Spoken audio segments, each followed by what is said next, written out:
Hot Button.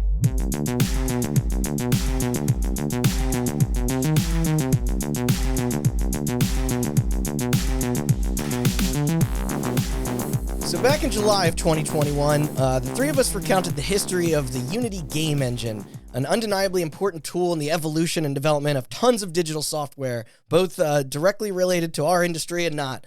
While my and many others' personal feelings on its overall quality could be described as mixed throughout the years, it's the once massively successful company behind it that would recently find themselves in scalding hot water in what perhaps is the most self-destructive move in the history of the medium. Seriously, this shit was unprecedented in how unanimous the blowback was, along with their messy response.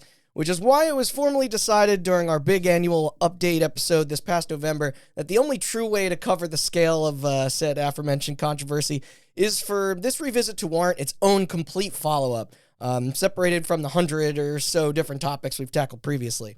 Also, we'll get to the stuff that happened literally right after we fucking recorded the anniversary rundown, like with E3 and Bungie and Free Radical exploding, Skyrim mods somehow returning. Yeah. Can you fucking believe that bullshit? Yep. But no, that'll be for, we'll keep that in the pocket then another day. But anyway, this is Hot Button. I'm Randall Beatrice, here with Austin Blakesley. Hello. And Andrew Banks. That's me. Christmas is past. Let's kick off 2024 with a little bonus for our listeners. Austin, what the fuck is wrong with Unity? Will anybody ever trust them again? Okay, so in our episode on Unity, I tried to cover how the pricing worked. It's very confusing. There are like 4 different tiers. It's like Unity Basic, which is like, I want to make a game and I'm not going to sell it, so it's free. Does that have the splash screen in front? Well, yeah, but that, and then if you intend to sell the game at all, you go to Unity. Okay, Unity Personal is the base, not Basic anymore. They changed that. Then Unity Plus, then Unity Pro, and then Unity Enterprise. There are 4 categories. Okay. So our story begins on September 12th, 2023, when Unity released a statement announcing an update to its pricing policy. Was there any preamble, or they just drop that? Dude, like, this came so out of nowhere and was so bafflingly stupid. I reread it a couple times to make sure that I was correct. Wait, they're charging for that? Yeah. Oh. It was wild in real time to see just Now, as I mentioned, previously Unity worked on a subscription model. There were multiple tiers of licenses. Right. You need to have Unity Pro or Unity Enterprise in order to publish on consoles. Mobile and PC you could do with Plus, oh yeah, okay. But I mean, they're more closed off. Like, that's you also you have to interface with code that they don't own, which is why it costs more. So. Yeah. Right. You have to do Pro if your game hits a revenue threshold of $200,000 or greater. This is how it worked previous to September of this year. In a year? In a year. Okay. I don't know if it was the old one. I think it was in a year. Okay. This new announcement came with a new policy called the Unity Runtime Policy. And I'm going to try and break this down as best I can, but it makes no fucking sense. This would change the payment model as follows. Unity introduced an additional threshold in addition to revenue installs. Now, anyone with a Unity license would still need to pay for that license. That price doesn't go away. You still have to pay the subscription. But also, you need to pay fees to Unity based on hitting certain thresholds. Unity Personal and Plus, the 2 cheaper options, contained a threshold of $200,000 as well as 200,000 installs. Really incentivize those milestones. After those thresholds were reached, you would need to pay Unity 20 cents per install of your game. Fuck off. Unity Pro and Enterprise thresholds were set at $1 million and 1 million installs, and after that, you would need to pay for installs on a tiered structure. Pro starts at 15 cents for the first 100K, 7.5 cents up to 500K, 3 cents up to 1 million, and 2 cents per install after that. Enterprise starts at 12.5 cents for the first 100K, 6 cents up to 500K, 2 cents up to $1 million, and 1 cent after that. What's the legality of retroactively I mean, the legality is whatever the fuck you put in the terms, the yeah. EULA. But this is all prior purchases that they're like. So none of these are purchases. Like I think this is one of those situations where, if you're asking about legality, I think technology is ahead of the law. And also this country in particular is a little slow as far as consumer protections. On consumer protections, it's a little slow. And also this is like an developer. This is an enterprise product / service, however you want to call it. Right. So I wouldn't use the word slow. I would use the word resistant. yeah, okay, fair. We do get them sometimes, but for the most part, we just piggyback off of whatever the EU does, and it's like, thank you, that's still thank happening, you guys yeah. for actually saving our digital products. The only reason we piggyback off what the EU does is because companies don't want to make, unless it's really that profitable, they don't want to make separate products for correct. EU. I'm sure you're gonna get into it, but how is Unity doing at this moment that would that they would want to not well, right? Because I know we actually spoke in our episode about how they made some pretty big purchases and they made some pretty big purchases when everyone was making pretty big purchases, right? Yeah, and they made. But I don't know if those bets went south. They made those big purchases because borrowing money was cheap. Yeah. But yeah, borrowing money's no longer cheap, and also I don't have exact numbers. For before the changes. But for after the changes. I don't think I have exact numbers for after the changes either, but I can tell you that they were operating at a loss of, I want to say, greater than $1 billion. Woof. I mean, this is post acquisition of Weta and all that. Well, that's part of it. Oh. Yeah. And that's not like $1 billion in the fiscal year. That's like $1 billion over the lifetime of the company. I think it was like a little under 100 million for the year, but that is with it is in the red though, right? So yeah, it's in the red for sure. Now, how quick was everybody like? Well, hold on. So here's where me and Andrew are gonna go off on the problems with this model, right. And you can chime in too. Sure. But we've used Unity. Problem number one, I'm gonna say, how the fuck do you track this? Yeah, now, I wondered that too. Now Unity says good. Unity. The way Unity works is they have something called the Unity runtime. And that is basically when the engine initializes, it establishes something called the Unity runtime, which they say connects to their server. Is that per IP or machine? It's anytime you're running a Unity executable, it is using the Unity runtime on that machine. Okay. Yeah. So yeah, I mean, Java does something similar, right? And you have to be connected to the internet, I'm sure, for them to collect that. Exactly. So of course. In a best case scenario, already we've got aggressive DRM on games that didn't, right? Like it didn't have this before, and so if you implement this across the board, suddenly you add DRM to everything. Yeah, including single player indie games, whatever. This is step one of the problems with this thing. Yeah. Step one. Step two. Question that a lot of people asked: what about games that already were made with Unity? Are those included? The studios certainly. And the answer that Unity had in their first FAQ of many was yes. This counts for old games as well as new games. Which is absurd. Insane. Insane. You can't even put into words how bananas now that is.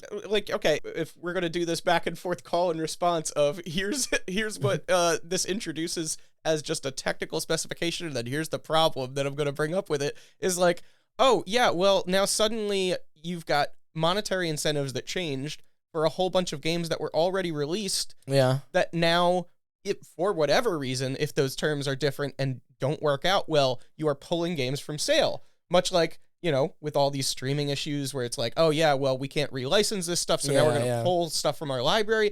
There are numerous problems that could pop up if this policy is allowed to retroactively apply. That to also this stuff. gives customers the ability to fuck with. Well, we're getting there. Sorry, we haven't even made it that far. I know there's Game Pass. All right. Problem number 3. Gamers are a fickle bunch. What? They don't like when businesses do things that help them make money, but maybe aren't great for the consumer. I don't know where you're getting that from. Can people install games en masse Install bomb. and put devs out of business. Because all right, so how many more bullet points do you have here? Because I do have a point to make here. I just have one more. You can go. Okay. The big. No, you know what? No, I'm going to save it because we need to make comparisons to Unreal. Yes. And so yeah, finish your Okay, bullet so points. Unity later clarified there is no way to definitively say that they intended this, but they later clarified that it would be the first install on any device would be charged. So if a user wanted to install a game over and over again, that would only count once. But if you have multiple computers, let's say you have a laptop and a desktop, or you have a Steam Deck or an ROG Ally or a Lenovo Legion. A device that you'd probably uninstall and reinstall games.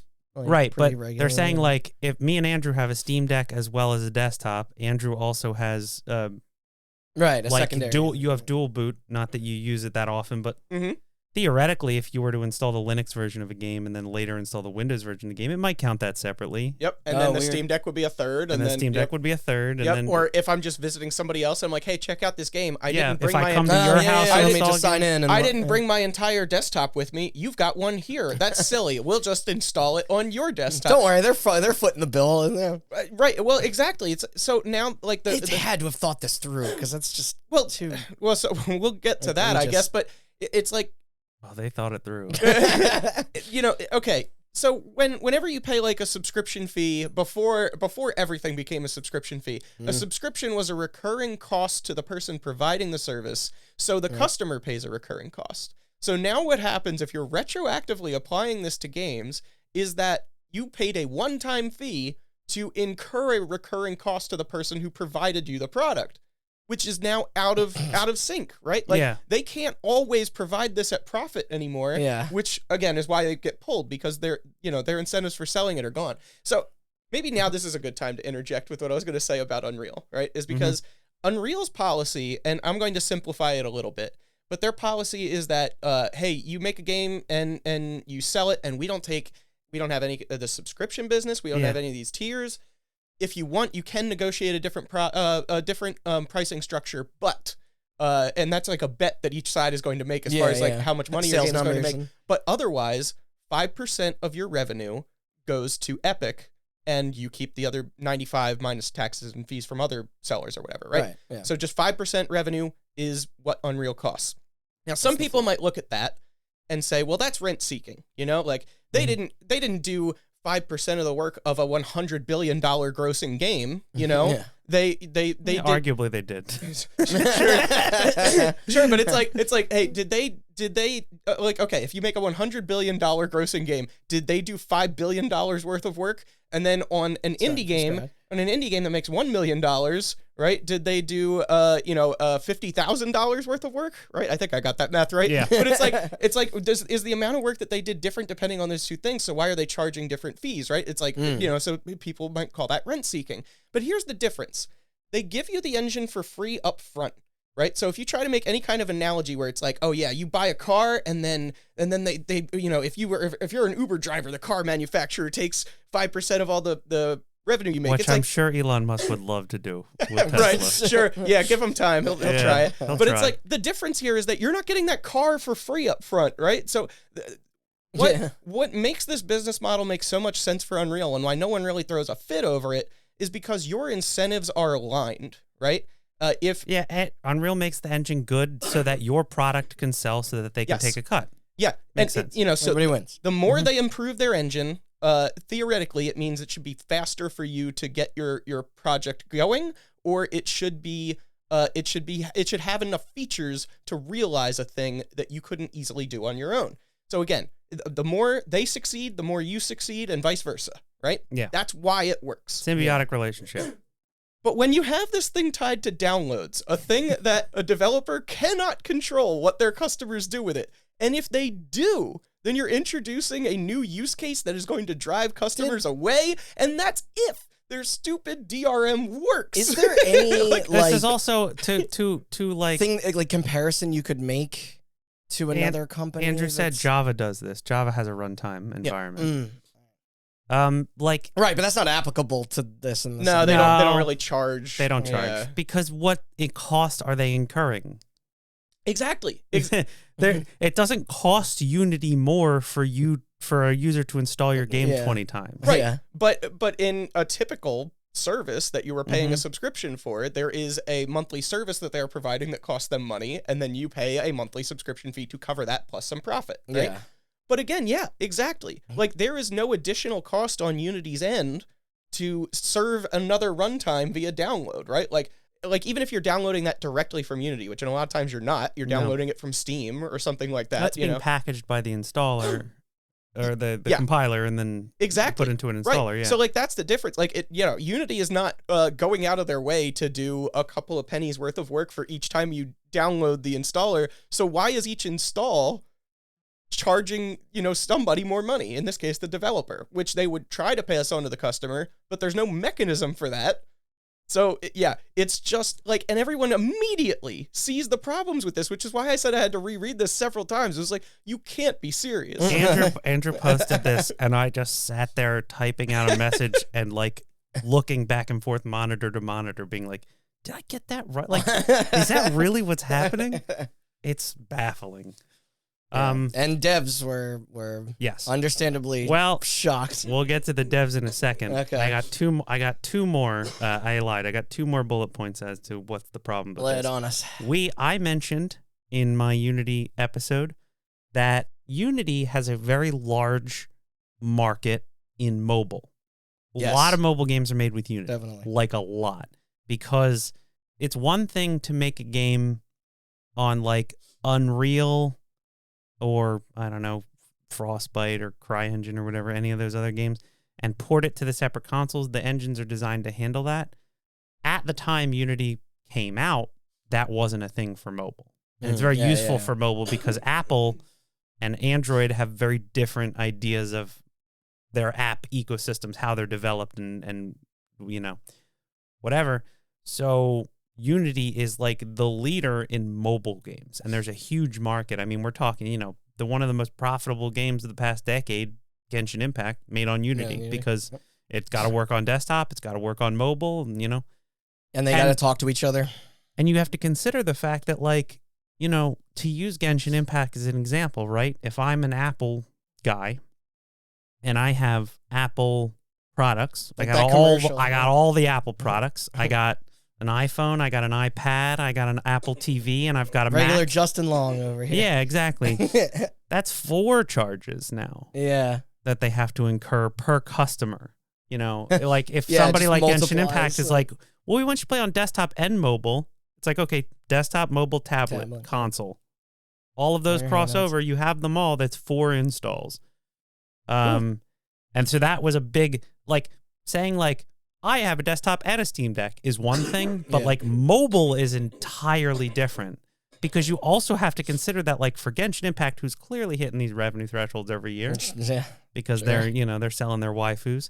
They got like, Sounds like trafficking. It's at that not point. even like it's also, you also have to consider the fact that there are some people, especially Apple customers, who upgrade Oh, an yeah, iPad frequently, and an yeah. iPhone every year. So you're I didn't even you think know, about that. you're getting like, oh, I got the iPhone 12. That's 20 cents for that. I guess it would be like 2 cents for that install. But then now I got the iPhone 13. And that would Again, be in perpetuity. Not to mention I got an iPad and my kid has an iPad mini and I got a MacBook and I got an Apple TV and I got the iPhone 14 now and Yeah. it just continues on and on. So while That's nefarious. while the Steam market got the brunt of the press coverage, the mobile market, I want to emphasize, was pissed. Well, and also it's like there's no way that policy was ever even like thought about. It didn't enter anybody's brain unless they were only thinking about the mobile market, right? Oh, Because- they said, like, almost without using the exact words, that this was targeted at Genshin Impact. Yeah.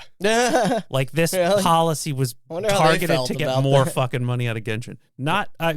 I don't think they felt too good, but also they have Honkai Star Rail now and Zenless Oh, is that Zero, the same people? and they're all Yeah. made with Unity. So, Okay. yeah, they're like, this was like their cash cow. So, Yeah. so I mean, think about it, right? Is like clearly their intentions were, hey, this subscription fee is not scalable, right? Like if we do more work, we still, this game that brings in billions of dollars is still only paying the same subscription fee that the little guys are paying, right? Yeah.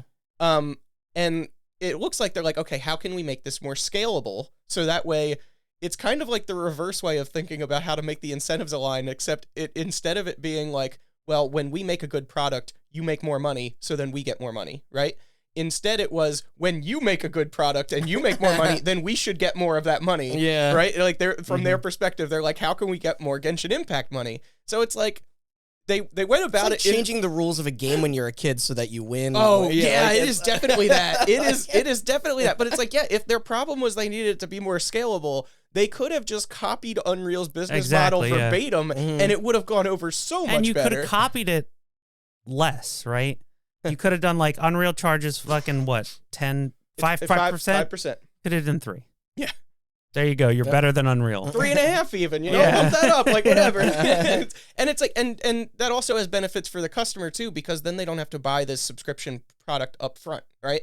And they've still got revenue streams from the asset marketplace and things like that. But if you want it to be scalable, Genshin Impact would probably be happy to pay like, that percent proceeds because it would be cheaper than Unreal, like you said, or maybe you even tier it so that way when you're super successful, your percentage is lower to try to deter people from going with I don't know. There's 1,000 different ways I could have thought of to make this. There's a lot of ways you can soften the blow because it's like Genshin's not going to change engines on Genshin Impact. That thing is a monolith. It's a monster. It's constantly growing. And yeah, they're just not like. There's other people You could have just been like 2% and they would have been like, all right, fine. But then you're like 20 cents per install, which like.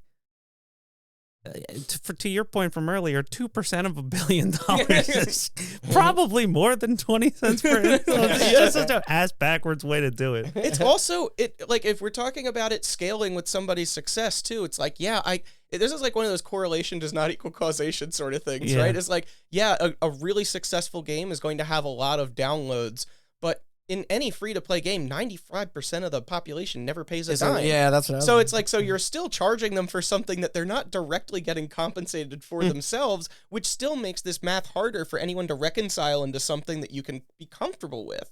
The free-to-play shit is exactly, and that's who they're targeting because that's all mobile is basically, right? Yeah. Almost exclusively mobile is first one's free. Yeah. I guess you're also targeting a market where people frequently uninstall and then reinstall the game. Oh yeah, tons of times. I mean, I guess ad-supported games do get more money off of like most of the free-to-play player base, but it's like it still is not aligned with the installs. It's a question that I have. So I have Genshin Impact on my phone. I'm sorry, haven't played it in years. I don't like it. How much space is that taking up? So that's the thing. Apple has a feature where if you're running out of space, you can turn it on or you can turn it off, but they will uninstall apps that are taking up a lot of space that you haven't used in a while. They'll stay on your home screen. They'll just have a little cloud icon next to them. I didn't even know that. And then when you go to use them again, it'll download them again. Okay. So what about that feature? What if your phone just like Genshin Impact's taking up too much space and it uninnstalls it, and now Genshin Impact's getting charged 20 more. Yeah, I bet that was not communicated with other companies. Let me raise you that. What if they knew? Oh, they knew. No, what if that wasn't a bug and it was a feature? Shit. Oh, I know. Yeah. I know. Okay, and then the last bullet is very specific to me. I have a broken brain. I can confirm. I like Cookie Clicker a lot. It's not where I thought you were going with this. I have currently on my browser at home, I have bookmarked the itch.io clicker tag. Most of those games are made in Unity. Well, less so now, but a lot of those games are made in Unity, and they use the Unity WebGL client. Yeah. So how does that work? Exactly. This is a thing I did not see. Unity did not have to answer for this, and nobody covered it because nobody plays games like Flash games except for me. But what is the Unity runtime environment on Chrome or Firefox, right? Because Chrome even has a feature that'll turn off a browser tab to save memory, and then you go back to it, and then it reinitializes. That's what mine. Yeah. The WebGL player for Unity, I think, was phased out a couple of versions ago, right? So they may not have been thinking about it, but also applied their license unilaterally to every old version. And those games, some of them charge money. Yeah. Like, some of them you can pay on itch.io, pay it whatever you want. Oh, yeah, and you yeah, can play the WebGL version. You can download a version of it from Unity. But to their point, they say they know when the runtime is initialized every time. And the runtime is initialized on a browser every time you go to that tab. That's fucked. So, and those devs aren't making, there are very few of those that are making $2,000, let alone $200. But like, if I wonder how this clicker game translates to like a lot like foreign companies where like, they really don't like. If the another secrets. clicker were to blow up like Cookie Clicker and it was a WebGL based Unity thing and it God, applied that would cut unilaterally, into profits. yeah. Wow. No answer to that was ever given. Mhm. Now we're getting to Randy's point from earlier. How did the devs feel about this? Anybody have any guesses? Yeah. Me? Yeah. Call on me, please. You in the back. Yeah. Thank you. Bad. Yeah. Devs reacted very negatively to this news, and it ran the gamut to calls of fuck Unity, to calls of swearing off Unity entirely, Yeah, Exodus to advertisements and people offering courses on how to use Unreal and Godot and GameMaker, to people signing letters, to threatening to take games off storefronts if this wasn't reversed. Right. Yeah, I remember who did that. Yeah. Because, like, you think about, like, Gone Home was made in Unity. It was? What if, like, Gone Home just has, like, a resurgence and a bunch of people buy it on sale? Yeah, And it hits the $200,000 revenue threshold. Some Twitch streamer streams it, and then suddenly Among Us happens to it. Yeah. Yeah. Yep. Yeah, Among yeah. Us is a perfect example Yep. of a game that came out in, like, 2012 or 15 or whatever, and then, like, blew up in I have a 2020. stupid question. What about a developer that's defunct? Does it just not? That is a great question. We will get to that later. Really? Yeah. Okay. Or Okay. if a company buys another company and So, the loudest dev by far has been Megacrit, developers of Slay the Spire, yes, as well as the secondary being Innersloth, the makers of Among Us.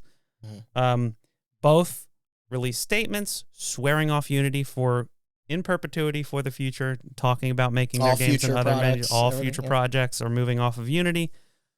Additional statements were made by, and this is just a handful that I could find. There were way more. Yeah.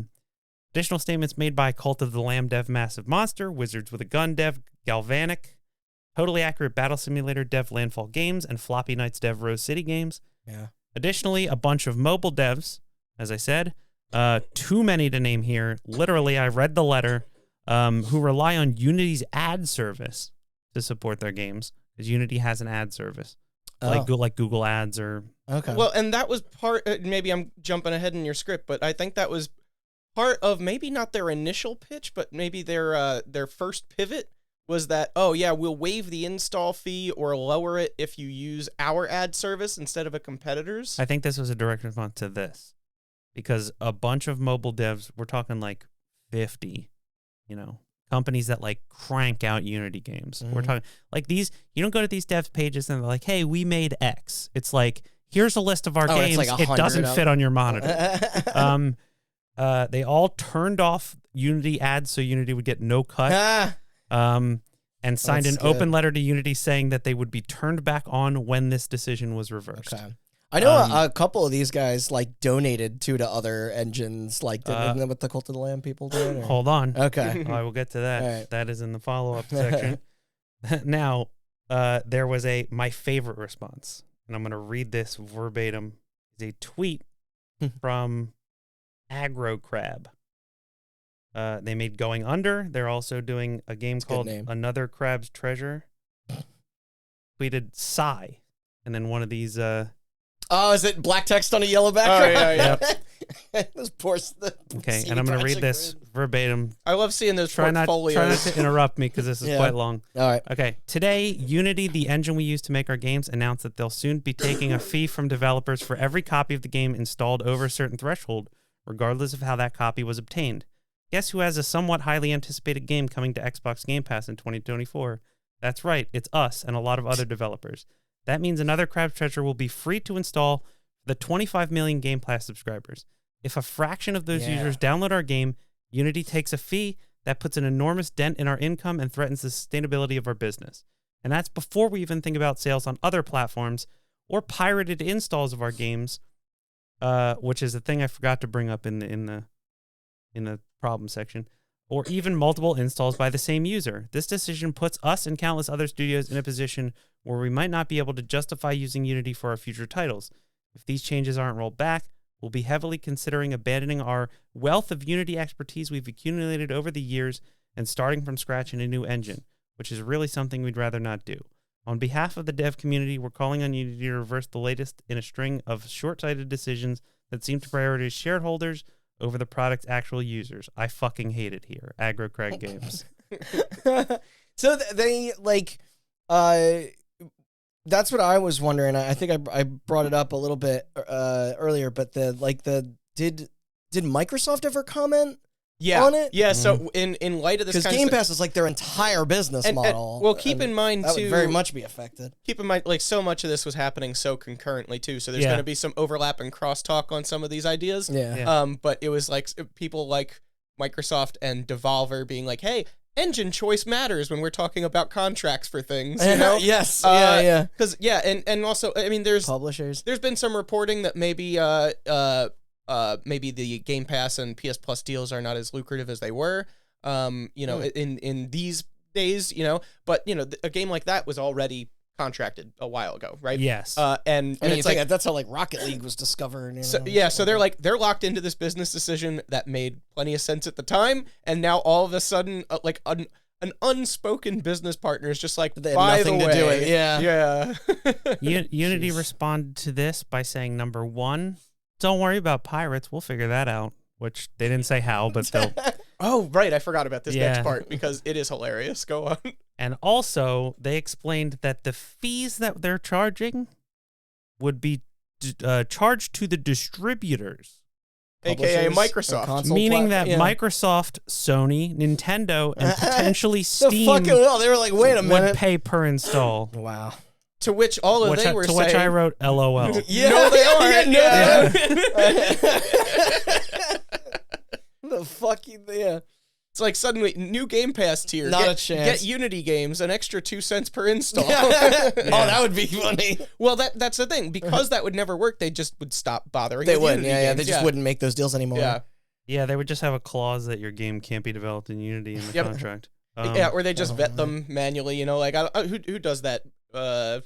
I don't know, Matt Booty or something like that. Yeah. Yeah, whoever's making those deals, they're like, all right, so what engine's this in? Or, Unity? All right, but next. Pass, Yeah. yeah. Throw it in the pile. Sarah Bond, Okay. maybe. But yeah. Now, all of this was orchestrated by our favorite former EA CEO and noted shithead John Riccitello. Now, this is funny, though, because I definitely was able to, in the intervening years between when he left EA and ended up at Unity and making this absolute monster of a bad decision, I was able to forget the bad years at EA, because what I remembered is that he tenured over EA during the years where they were... Just the Game Pass? Well, Online Pass era? I think it was. Okay, So, yeah, and that's- this just came up, like Fuck. that specific thing Yeah. came up at a conversation with some other friends just hours ago. But no, I seemed like, I think, or prior to the story, I thought back to his years at EA of being like, oh, that's when they were cranking out Mass Effect and Dead Space and Mirror's Edge and stuff like that, which is true. But all of his nasty stuff came like just a bit down the line after that too. He wasn't there for the loot box debacle. I guess not. They were capable of doing Well, that. they were him. set on that path. No, that was the robot guy. What's his name? Android Wilson. Android Wilson, yeah. I think that's Skill Up's joke. I don't want to just take credit for that one. I've heard that before. Still, that's good. That guy looked like he wanted to kill me. He looked like the main character of American Psycho too. I do remember the online pass shit though. I used to go into GameStop and try and open like gutted copies to play co-op with people because I. Well, you never redeemed your nudie code for the Saboteur. We talked You're about right. that I on our didn't. update. I have to do that before the 360 An marketplace. EA game overseen That by was an John EA game. Riccitello. It's his fault that I didn't Yeah. have nipples in the base version of that game. Yep. That's- Now, this is all, a lot of my information on John Riccitiello comes from a great article on GameIndustry.biz. So shout outs to them. Because I'm sure we're going to get to in a bit how, like, so much of this damage was already done. Like, course correction is... Oh, yeah. I mean, yeah, really, it's like Not gonna even be. yeah. So, without skipping too far ahead in the script, they did what they could to try to make good after this, but yeah, of course the damage is done, and it's like, well, why on? Like, I don't care if you undid the damage, you still did it the first time. Yeah, it's the thing about contracts like this is that there's this like silent agreement that you're like, Hey, you don't do shit like this. We're all out here to make money. Yeah. Just don't be too shitty about it. And it's like a punch thing. through the greed It's a ceiling. thing that just like exists in the ether of all business, where you're just like, just don't be too much of a shithead. Yeah, stop fucking with the money. We're both trying to make money off of each other. We get that. And then Unity just like stepped over the line, and it's like, once you cross that line, there's no going back. Yeah. You have violated a silent trust that has existed for longer than any of your companies have. Okay, so this article, Unity's Self-Combustion Engine by Brendan Sinclair of GameIndustry.biz. John Riccitiello was set to make $11.8 million in compensation for the quarter. Despite the company being $2.2 billion in debt. There's your number. And this was before, that was $2.2 billion in debt before this change. In addition, I'll let Andrew take this because we talked about this in a Discord call.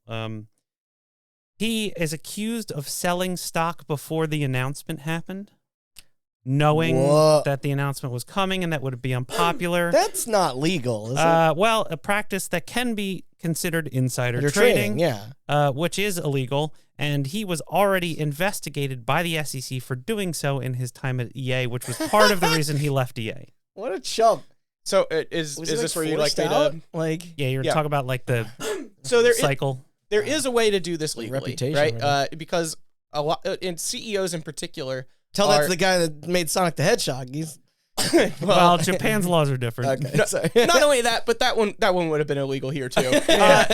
But there is a way to do this legally because executives, especially, are largely paid in stock compensation, and the reason for that, and disagree with it, though a lot of people may for a lot of valid reasons. I have opinions on this. I'll get to them. But is that, if your company is doing well, then your stock price will generally appreciate, right? Like you will. And the CEO makes more money. And once again, we have an alignment of incentives, theoretically. Right? Theoretically, yeah. Again, there could be criticisms or problems with this, but in general, that's the idea is, okay, if you lead your company to more success, then you, the CEO, make more money. We just don't pay you in dollars. We pay you in shares of the company, okay? Yeah. So we're all hunky-dory. And the way that you would...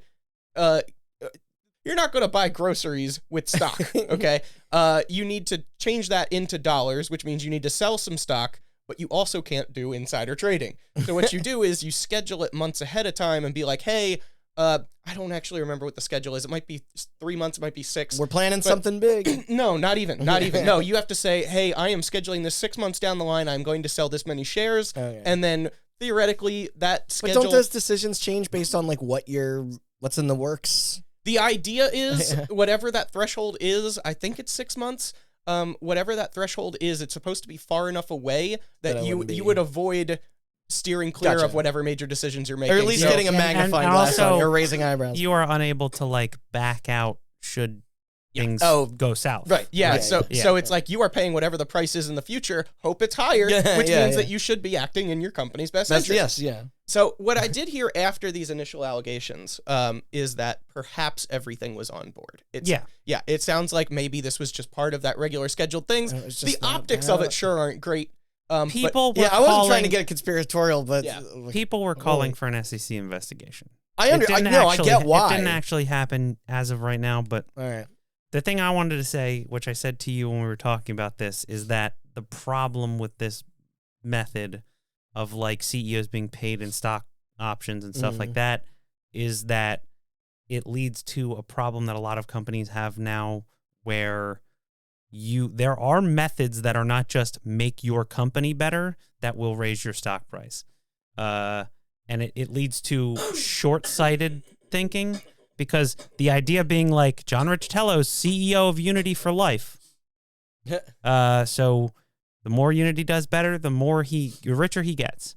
But CEOs, some companies have CEOs that just stick it out till they're done.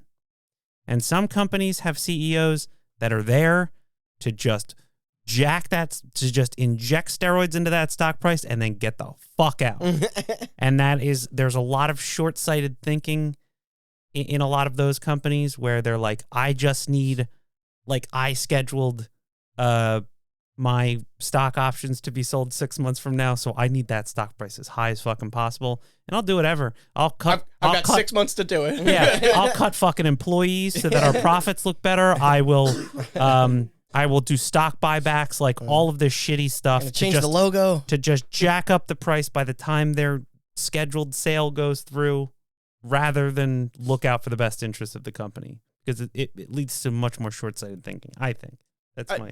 You would not be the first person to raise that criticism either. I mean, people might say the same thing about quarterly earnings reports and stuff like that, too. I would, yeah. Okay. GameIndustry.biz also has a great fucking interview.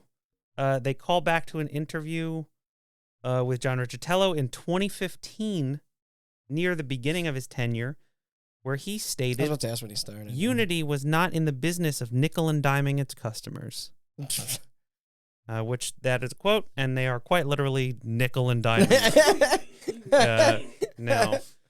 Do you have the other quote to contrast with it? No. The one from like a year ago? Maybe it was 2 years. I don't know. I don't have it. No. Do you? Okay, remember? so was this when he called people fucking idiots for not? To the best of my memory, Thinking about monetization. Game developer. So I'm going to paraphrase this because I don't have the exact quote, but game developers who are making their game and designing it without the monetization in mind are fucking idiots. Yes. Yeah.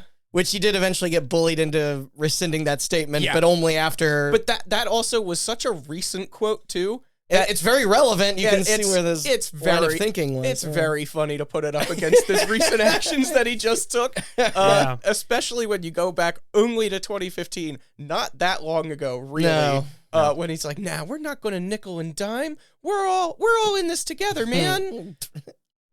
Yeah, we're the most untrusting friend. We don't need to do that Unreal shit where they take a percentage of your revenue. Yeah. Okay, so the back and forth between devs on Twitter and Unity and all that lasted about 10 days. Initially, Unity tried to clarify and make small changes to course correct, and the public, of course, wasn't having it. The game playing public and the game making public both were not having it. Mm-hmm. September 13th, which was nice to have something to bring everyone together, though. You know? Yeah, we need some unity in this world. And now we have it. Yeah. Maybe that's why they called it that. So September 13th, a day after, saw them clarifying smaller questions, as I said before, like the piracy thing, the install bombing thing, you know. All of it. Yeah. And also the clarifying of like it's one per device, that stuff. And then September 17th. This wasn't clear the first time. We were just seeing what we could get away with. Yeah. September 17th, they posted the following message. We have heard you. We apologize for the confusion. It's really opened with "we have heard you." That is actually my favorite PR statement ever. We also like you spoke. We listen. Yeah. That's my next. Sorry, continue. But we apologize for the confusion and angst the runtime fee policy we announced on Tuesday caused. We are listening, talking to our team, community, customers, partners, and we'll be making changes to the policy. We will share an update in a couple of days. Thank you for your honest and critical feedback. You were so confused by how bafflingly stupid this whole thing was. Why on earth would we do this? We just had oh man, was that a Yahtzee line where he said it's a crippling fear of money and success? It's like, oh man. Yeah, why would we do this? We'll be back to you with that in a couple of days. Please stop sending us dead fish. Yeah. Fireworks. Okay, and finally, in the mail. As I said, 10 days later, September 22nd, the policy was revised. Not reversed, not rolled back, revised. No runtime fee for Unity Personal. In addition to increasing the threshold required for a paid license to $200,000, guess it was 100,000 for Unity Personal before. That sounds right. Also, no game making less than $1 million a year would be subject to any fees whatsoever. The fee for the higher licenses only applies going forward. No existing games will be charged unless That's the big one. No, this is the big one. Oh. Unless any updates made to that game are made with a newer version of Unity released in the year 2024 and beyond. Games subject to fees have a choice between 2.5% revenue share or the runtime fee, based on self-reported numbers. What are they? Based on self-reported numbers? Mhm. So you don't have to... Yeah, you can. It's like there's legal shit. Okay. It's revenue reporting. Sure. Well, I know that's not public. Well, all right. Well, what do they mean by updates? So Unity, the way Unity works, the way every engine works, is that they update the engine. Right. Typically, there are updates to this engine that will break your game entirely, and there are updates that will make it better. Mm-hmm.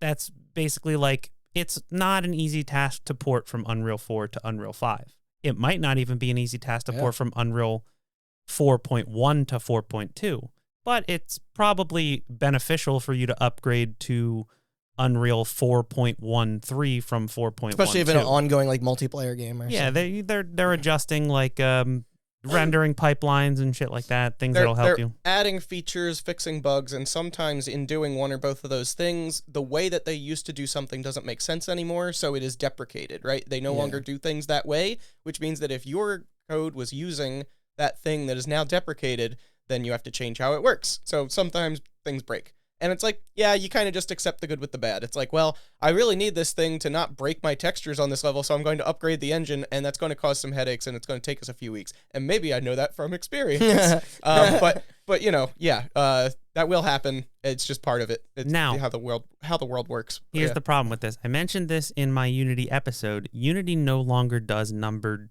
versions. They stopped that at like Unity 6, I think.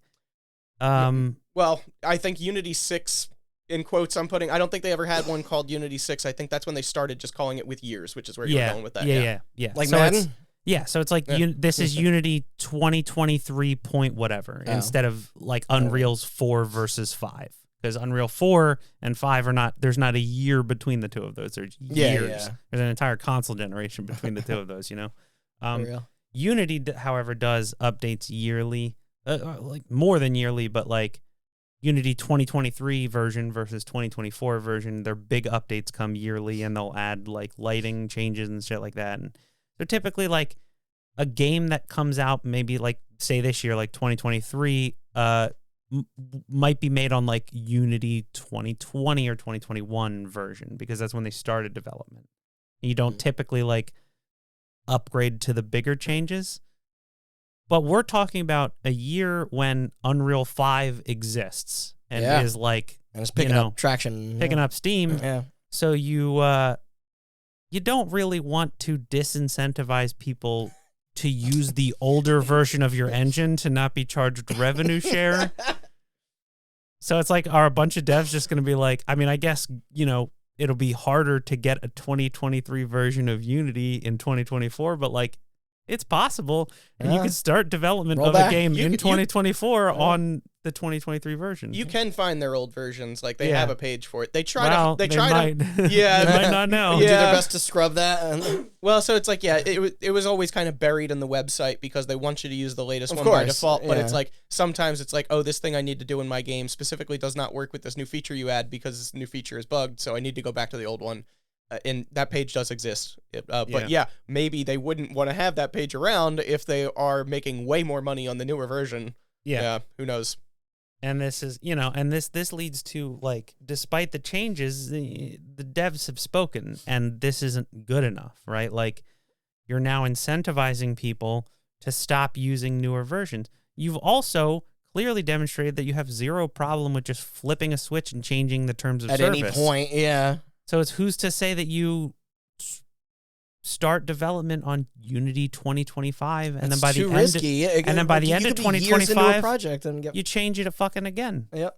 But you realize what you can get away with, and you make smaller changes now. Exactly. I will say, Randy, another real cost here though is that changing engines means training your employees on how a whole new to use that engine, which is time and money, right? Yeah. So it's like, you may only have enough room in your budget to continue using the thing that they already know how to do, and it's or you have a relationship with people that work for that engine company Well, and that helps them maybe. Like, it's I don't an know. You get uphill support. battle. Yeah. It's a huge uphill battle to have to change engines because Oh no, I bet because yeah. the company that made your engine decided to be a piece of shit. Yeah.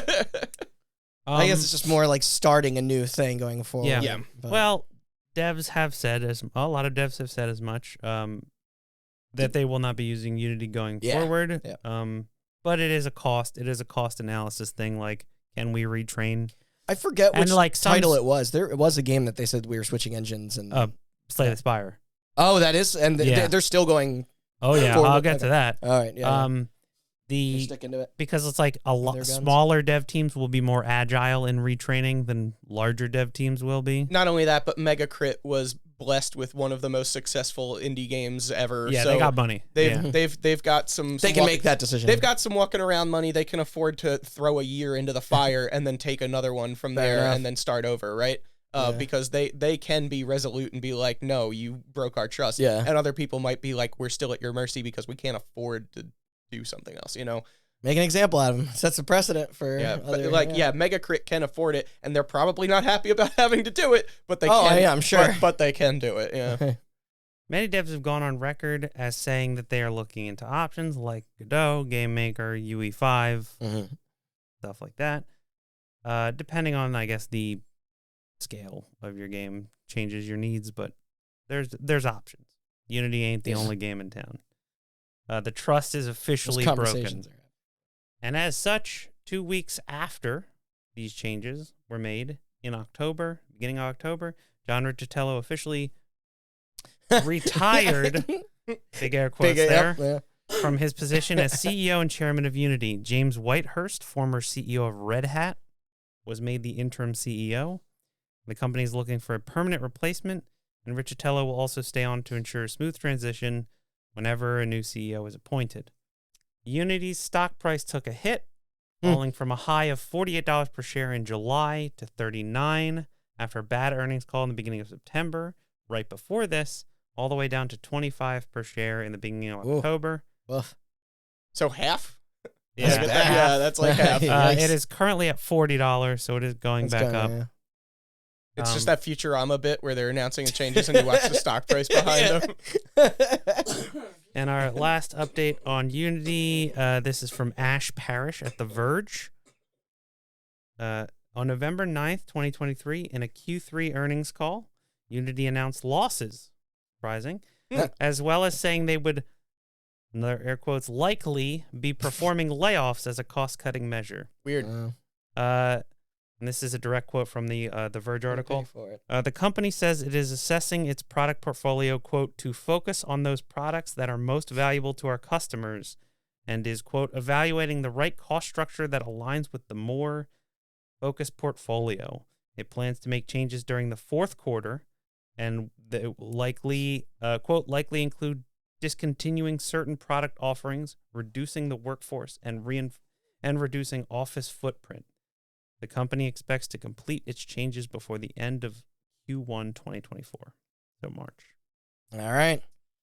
Yeah. Well, I guess tune back in for Yeah, tune back in next year, Yeah. but I'm not done. Okay.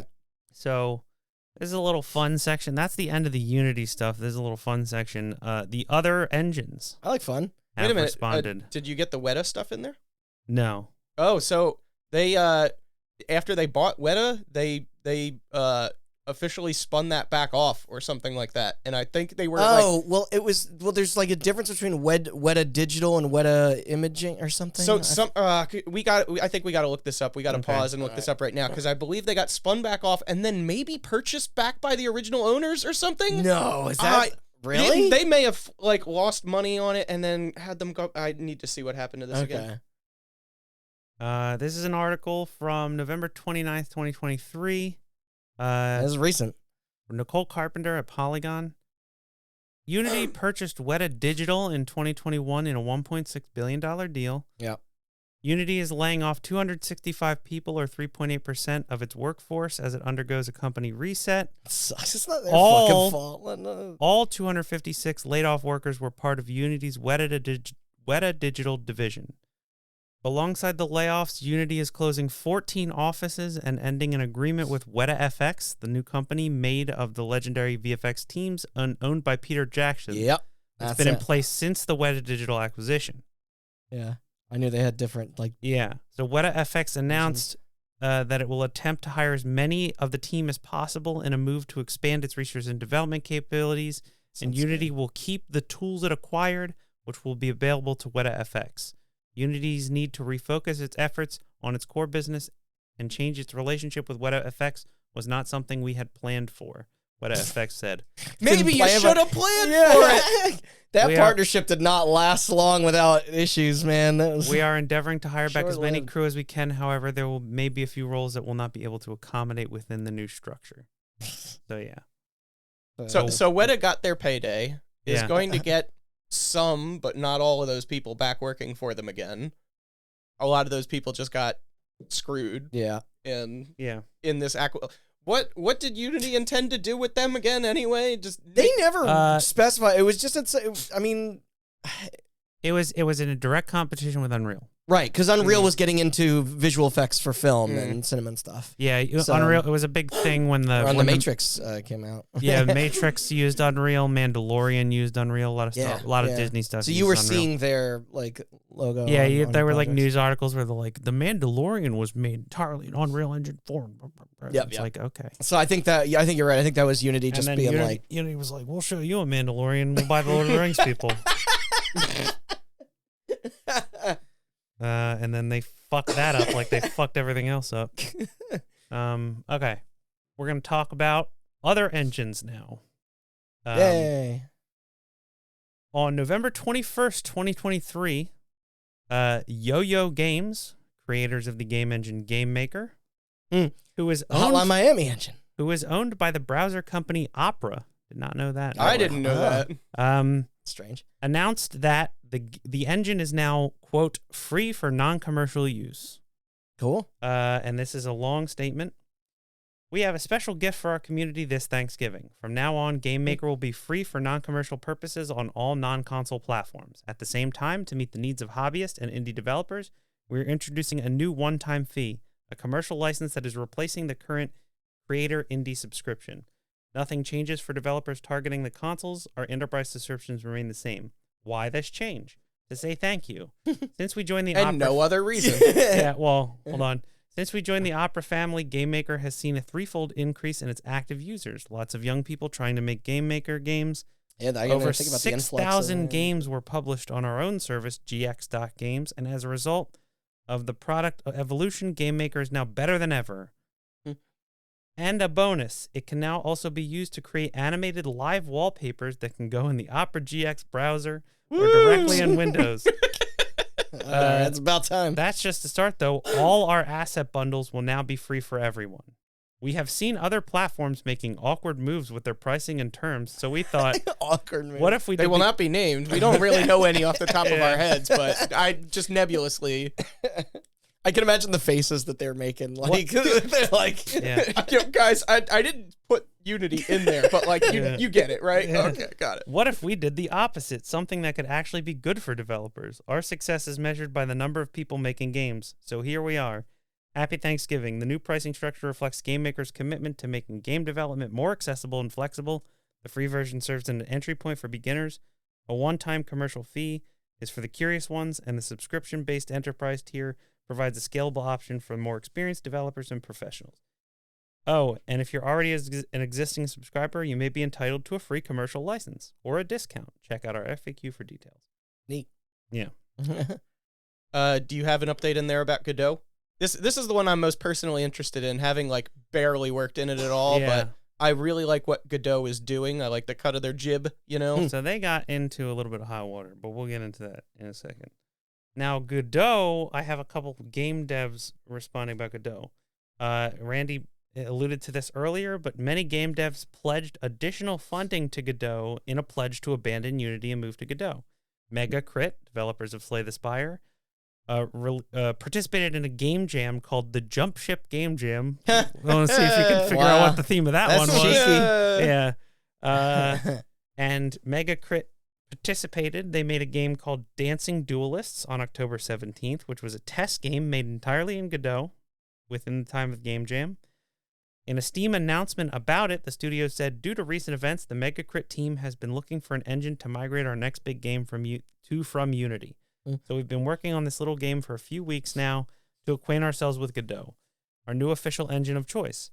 It also just so happens to coincide with the Jump Ship Game Jam, an event that encourages developers to branch out and create something with new engines and new tools. We're super proud of how this project turned out in such a small time frame.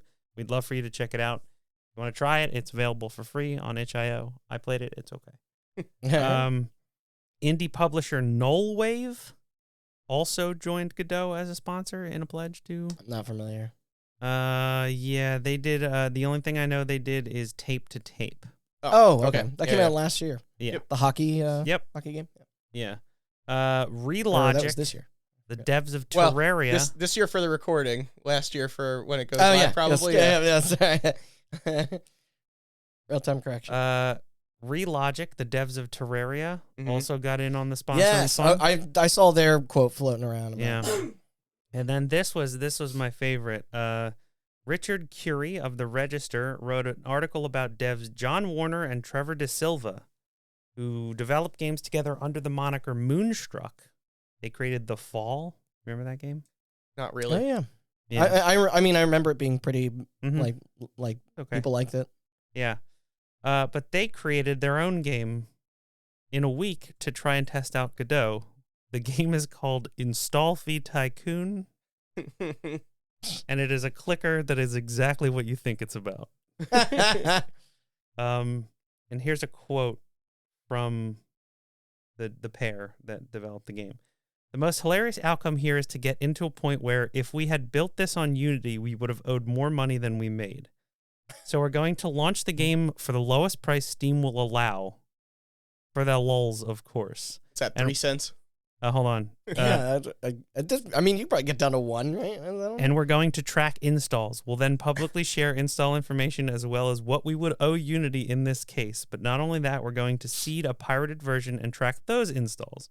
Trevor and I both have very fond feelings for Unity. I think it's clear to everyone at this point, including Unity, that the proposed changes were a mistake. We want Install Fee Tycoon to stand as a hilarious memory of what might have been if the entire games industry didn't collectively explode in a panicked revolt. We want to highlight the absurdity of this whole thing. The game will sell on Steam for... It says here, he said... 69 cents. De Silva added the game will sell on Steam for 40 cents. We had hoped for 20, but tragically Valve actually wants to make money. But I checked it, it's 99 cents. Oh, yeah. Currently on sale for 49 Woo. on this Ooh. winter sale. If we get very lucky, we'll get into a position where we would have owed more money than we made. Had this been released in Unity under the proposed plan, it would be the perfect punchline to our joke. As John said, we had a lot of love for Unity. They're certainly correcting this blunder, but it's still funny to think of the bullet we all collectively dodged. That's some dedication to a bit. These Yeah. guys are great. Yeah. I love them. Yeah. Now, here's the hot water for Godot. On December 7th, the Godot Foundation established W4 Games, a new company that shares some employees, meant to help with console porting for Godot. Yeah. The company announced $15 million in Series A funding.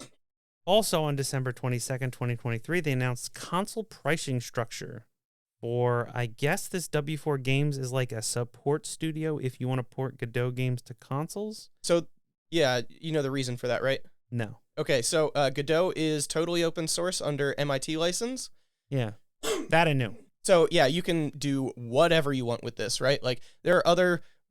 we'll get into this in a script I wrote at some point, but there are other open source licenses that make sure that anything that you do has to continue to benefit future people who use the code base. Right. MIT license is like, we don't care. You can make changes and keep them secret. You can make changes and make them available. You can charge money. You can not charge money. Whatever you feel like, it's all fair game.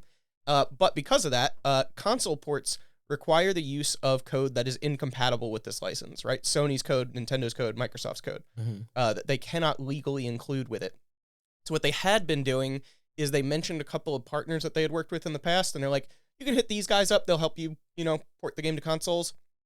But especially as this engine gets more popular, eventually you're going to hit the limit of how much supply these guys have in the market, you know? So they probably can't keep recommending them forever. And also, hey, suddenly, weird, a whole bunch of money just materialized for Godot out of nowhere. This makes sense for them to do. And that way they can, that way they can keep their engine open source and then still provide this. So gotcha. I'm actually not sure where the hot water comes in, just because I do fully get why they can't. So do I. Yeah. I think it's people basically not understanding what you just said. Okay. $800 a year for one console, $2,000 a year for all three, the big three. Is it front prices? Yeah. Now, keep in mind, there's nothing stopping you from porting it yourself. You just got to read a lot of documentation and work it in. Still, that's tons of... the Godot, the engine itself is open source, and the way that it's funded is through the Godot Foundation through donations. It's very similar to how Blender works. Actually, I think they based it off of the way Blender the 3D is rendering program? Yeah, okay. yeah. Because Blender is not is also open source. It's not like a for-profit company. They take donations, and it's so good at this point that people use it over like Maya and all those products. Yeah.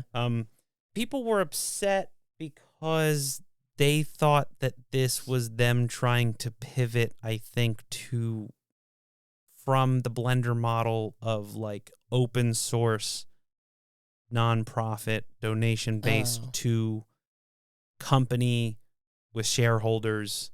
So they just thought it was money. Opportunistic? Or? Yeah. Okay. And as I found an article, Gaming on Linux, about this. Gaming on Linux points out exactly what Andrew just said, which is that, and they said as much, W4 Games said as much, that Godot is still open source, and that unlike Unity, this $800, $2,000 fee is not required to publish on consoles. You can do it yourself. Other people can also set up companies with different fees to provide this service. I was curious. This is just them support studios making money off of people making console games on Godot. All right. If they need support from the people that make Godot. So, yep. I don't think there's that much of a problem with it, but again, gamers are a fickle bunch. Mm. Game devs are also a fickle bunch. Open source nerds are also a fickle bunch too. They are. Yes. Perfect storm. And that is I don't have a lot of Unreal updates.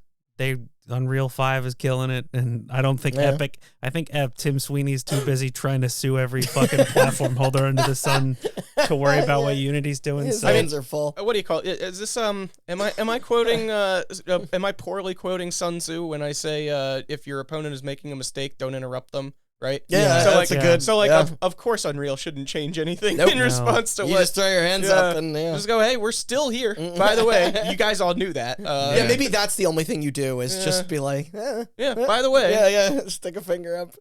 I think they just somebody came out somewhere and was like, now's as good a time as any to learn Unreal. Oh yeah, no, that I saw that narrative going around for sure. Yeah. Man, it's just like the most hold my beer moment of everything we've discussed on here. like we've gone through companies doing dumb shit, but this is... I mean, video games or otherwise, this is maybe the dumbest thing I've ever seen a company do. Yeah. It was capital C crazy. New Coke made more sense than this.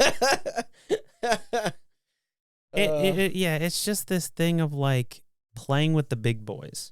Right, where you have hubris? You have this thing where you're to use an example, right? Like Amazon. Yeah. Amazon's business model has shifted now to where they're not the only game in town. I actively go out of my way to not buy things on Amazon when I can.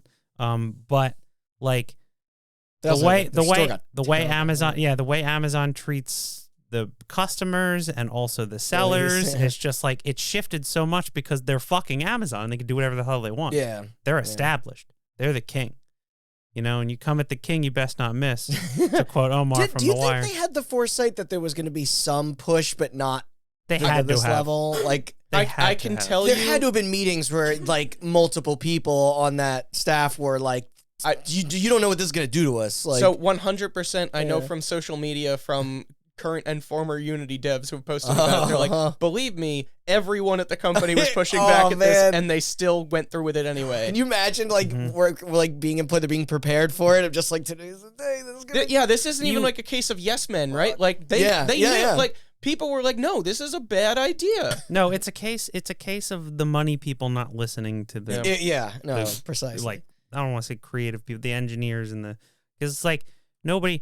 This is so short. Like, this just shows a complete either lack of knowledge or disregard Yeah. for how your product is used, right?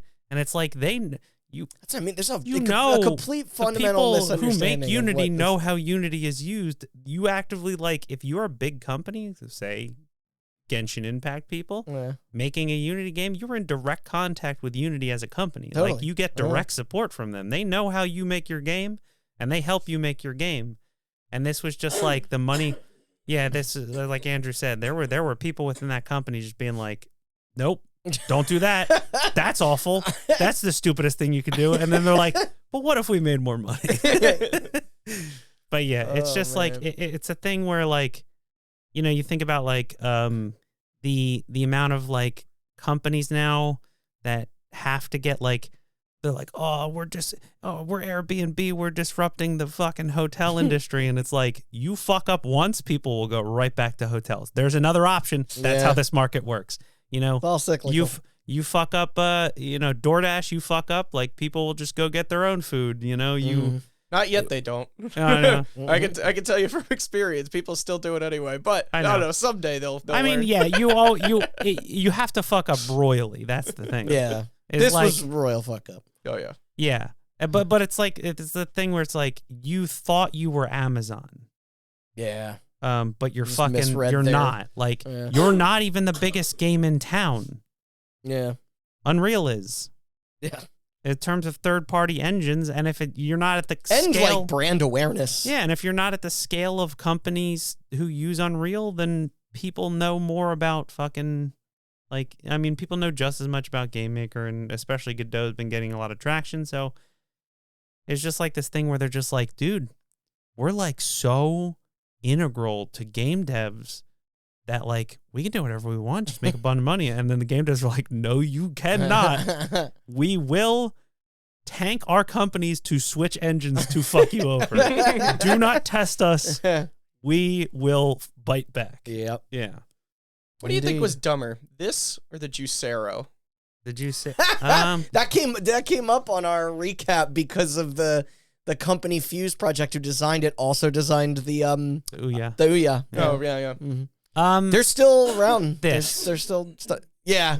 Well, I mean that was just a complete and utter scam. and That's a like terrible, that's shitty like product, Silicon but- Valley shit where somebody just has money and they're just like, I want to invest in something that's going to change the world, but I can't think of anything that needs changing.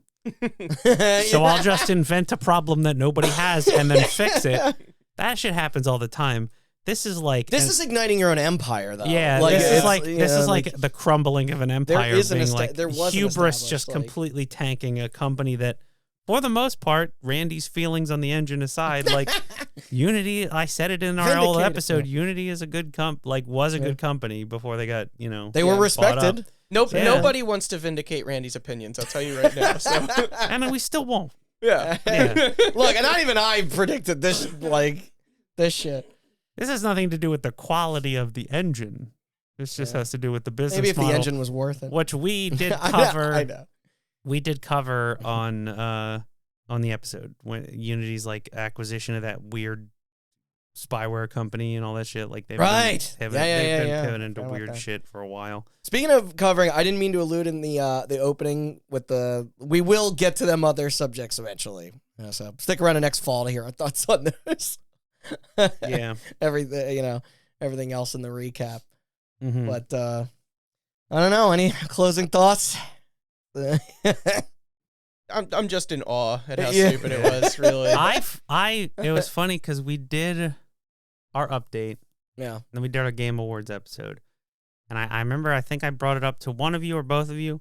We're watching the Game Awards, and there were Oh, right. there I were think a you did decent mention this. If we were there gonna were a see Unity. decent number of games made in Unity that Right. were shown But off there was there. only one. There was that- only one that proudly declared that it was made in Unity, and it was it was Den of Wolves, Was that the GTFO? the GTFO people? people's Okay. new game, the heist game. Which they're going to continue to work in what they know. Yeah. Right, but it They're was not a huge. It team. was. I mean, the trailer just said yeah. like proudly I'm made in surprised they Unity. didn't I was like, pay you're to- proud of that? We'll see what the radioactive half-life is on and everybody else's perception of this company, but I mean, I think they'll.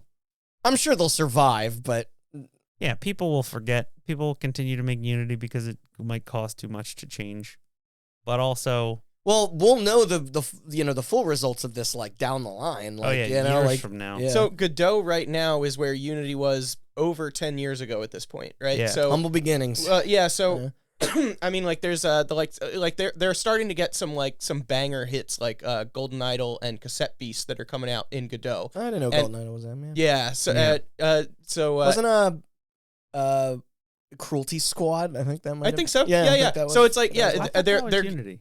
sorry. no, That's not Unity. no. It's like they're starting to get these big hits that'll get other people interested in the engine too. Unreal, of course, is Unreal. You know, Yeah. if you need the high They're end, not going nowhere. if you need the high end or you're just comfortable in it, it is a very versatile engine. So Sure. like they're going to keep on doing what they're doing. Yeah. Oh Um, shit! Dome Keeper was made in Godot. That game rules. Sorry, continue. But it's like, yeah, I do wonder what the market share looks like, and like I said before, I'm rooting for them because I like what they're doing. Yeah. So I do want to see them continue yeah, to thrive. and like And they haven't been shitty and fucked everyone over yet. well, so- it's open source, so I know, yeah, yeah. they're not at the whims of a corporate entity if they do something stupid. Yeah. the thing about Unity is much like it's very analogous to the Blender situation with Godot, because like the thing about Unity is that like Unreal is like wizardry. Like if you're making a game that's going to cost $100 million, right. it's so much more cost efficient to use Unreal, and they got them tech wizards there that are doing God's work, making like, you know, the fucking whatever the hell Blade 2, whatever Yeah, the hell they're doing yeah. with that, and looks incredible. But like, yeah, it's like Unity's whole point of existence was like, hey, is Unreal just like too complicated and too heavy for you? Come on down here. And then it's like Godot is just like not that complicated. Like Unity's not that well optimized, or that like it was just at the right place at the right time, and you Yeah. think you're hot shit and you're not, and now we exist. Yeah. And we will be the a same lot more fucking welcoming thing. and- Yeah. So this is an incredibly stupid decision. It's just like, but it's just the way the fucking market works. They're just like, we gotta like, everybody knows about Unity. We put our splash screen on a bunch of games. Like, how do we monetize this? And it's just like, just keep doing what you're doing and That's stop yeah. buying Weta Digital for billions of dollars. That's why you're $2.2 billion in debt. Just make a fucking game engine that works. They would've been and fine. Isn't Unreal, Yeah. yeah. Just come out and say 2%, 2% of your constant revenue. growth. Constant growth. Yeah. Oh God. All right. Plugs. Plugs. Okay. Yeah. Thank you for listening. Yeah. Apologies for the coughing, by the way. Still recovering from being sick. I just do that all the time. I didn't cough once. Make me laugh. I'm very funny. So yeah, this was a little. To hold, We had y'all over. We had Andrew in town for the holidays, so we figured we were initially going to do Game of the Year, but that's going to be a bigger endeavor, so we figured we'd knock this little update out. This will be coming out before our Game of the Year. That's a monumental undertaking, and will probably be out, I would like to say, in the beginning of 2024, but That's the plan. who fucking knows how long that's going to take. But yeah, that'll come out, and then we'll get back to episodes like this about shit. Again, you can find all our episodes, including our update, if you missed our update of the other topics that Randy mentioned, as well as our Unity episode. It was a that good we idea to referenced. spin this off, so I'm Yeah. glad you did. I mean, we would have been. That update would have been like 3 hours long if we didn't spin this off. And you can find that and the Unity episode and many more at hotbuttoncast.com, as well as all the podcast services, Spotify. And If you like stories about game engines, we did the Epic and Silicon Knights one years ago.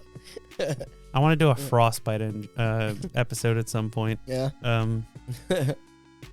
But yeah, and you can talk about Anthem. And you can hear updates on when our Game of the Year stuff is coming out on our socials, Twitter, Instagram, and Facebook at HotButtonCast. Yeah. Thanks for listening. All right. All right, everyone.